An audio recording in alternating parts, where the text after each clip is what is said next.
Saya bukan sok-sokan bicara, Pak, karena kebohongan nyata-nyata di depan mata.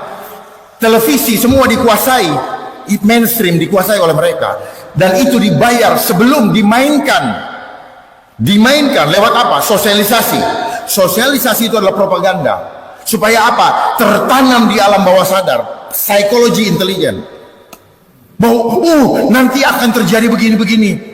Sebenarnya, mereka yang bicara itu, mereka bagian daripada panitianya. Karena ini adalah konsep event organizer, konsep industri. Makanya ada seksi apa tuh? Dokumentasi, seksi publikasi, seksi transportasi, seksi konsumsi, seksi. Kalau nggak ada duitnya, nggak ada yang kerja. Mana ada manusia mengejar manusia? Tapi saya maklum, kenapa ini terjadi? Karena konsep homo homini lupus, Pak Profesor, yang disampaikan oleh Thomas Hobbes, filsuf Inggris. Inilah konsep kenapa kita jadi worker. Manusia menjadi serigala bagi manusia yang lain. Apalagi dengan undang-undang kesehatan yang muncul yang baru ini. Manusia, ini adalah undang-undang kejahatan kemanusiaan yang mengkudeta otoritas Tuhan di dalam diri manusia. Tuhan tidak ada lagi. Karena memang konsep dia adalah konsep Dajjal yang ingin menarik kita no left behind. Makanya mereka bikin omnibus law. No left behind, vacuum cleaner, semua diangkat, nggak boleh ingat Tuhan. Makanya bisnis juga dari bahasa Inggris itu busy being under Satan yoke. Kita selalu dibuat sibuk, tetapi jangan pernah kau punya waktu untuk cari Tuhan.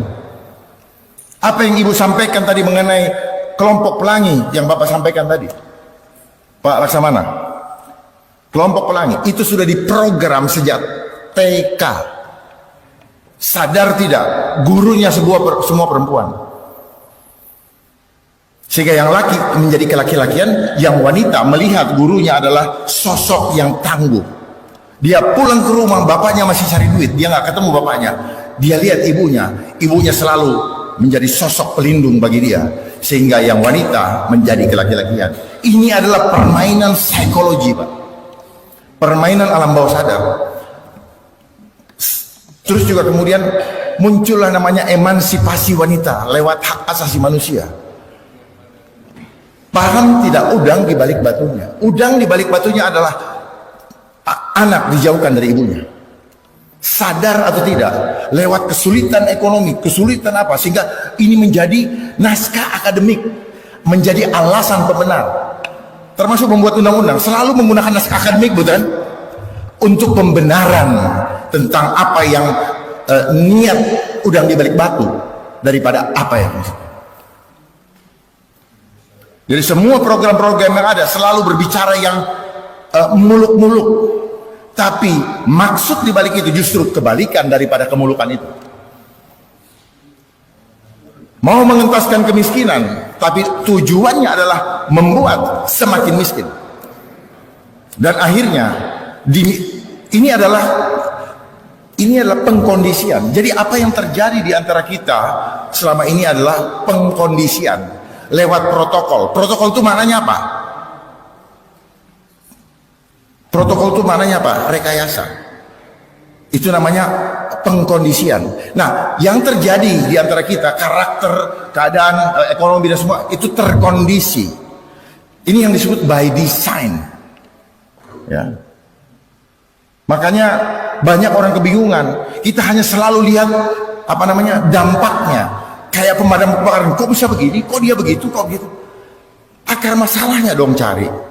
Jadi akar masalah saat ini adalah ketika Undang-Undang Dasar 45 di amandemen tahun 2022 itu menjadi pintu masuk lahirnya perundang-undangan yang menguntungkan global, tetapi terus dilaksanakan. Kenapa? Karena mereka tahu kelemahan kita adalah apa? Ketamakan. Mereka memberikan dana yang begitu besar untuk bangsa ini, untuk memuluskan dia punya agenda. Dan program-program, Bapak perhatikan, setiap pergantian presiden selalu terjadi perubahan nomenklatur kementerian. Sadar tidak? Berubah-ubah, dimulai dari Kominfo, merubah ini. Tujuannya apa? Mereka mau mendesain, memanipulasi ruang media sosial. Mereka yang mengontrol. Makanya hilangnya post-truth, hilangnya kebenaran. Semua harus berdasarkan kebenaran tunggal. Yang benar akan dibilang hoax. Tapi kalau sesuai dengan agenda mereka, itulah kebenaran. Makanya adanya seperti Kominfo, Kemenpan RB, ya. Saya beritahu aja. Adanya badan yang banyak, begitu banyak itu. Adanya komisi itu agenda mereka. Untuk apa? Sambil menyelam minum air, sambil membuat program. Makasih. Sambil ini program itu keluar menjadi kantong-kantong hutang baru bagi bangsa kita. Sebenarnya kita nggak perlu, tinggal memaksimalkan lembaga struktural, bukan memperbanyak lembaga non struktural yang akan semakin banyak. Apalagi dengan keluarnya lagi sekarang Omnibus Law, ada komisi lagi, ada konsili dan sebagainya. Mungkin itu yang bisa saya sampaikan. Dan kita saya mau formula khususnya untuk menyelesaikan hutang negara sebelum beliau menjadi presiden. Ketika beliau menjadi presiden dilantik, langsung selesaikan hutang negara hanya dalam 1 hari.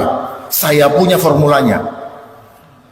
Jangan tanya dari konsep ekonomi atau apa yang disekolahi di fakultas, karena mereka tidak akan pernah mengajarkan kepada kita bagaimana menyelesaikan hutang. Tapi mereka diajarkan bagaimana membuat rakyat selalu berhutang. Dan dalam waktu dekat akan saya umumkan, dan saya minta bapak-bapak juga mengawal bagaimana sebenarnya kita punya harta yang begitu besar untuk menyelesaikan hutang ini. Tapi dana-dana tersebut bukan kita peruntukkan untuk pembangunan, untuk penyelesaian hutang, itu untuk pembangunan, untuk kesejahteraan rakyat. Tetapi yang akan kita lakukan untuk penyelesaian hutang adalah kita bermain dengan konsep yang sangat bisa kita lakukan. Asal negara mempunyai political will yang sungguh-sungguh ingin menyelesaikan hutang untuk mengembalikan kedaulatan rakyat sebagai pemegang tertinggi di bangsa ini. Wabillahi taufiq wal hidayah. Assalamualaikum warahmatullahi wabarakatuh.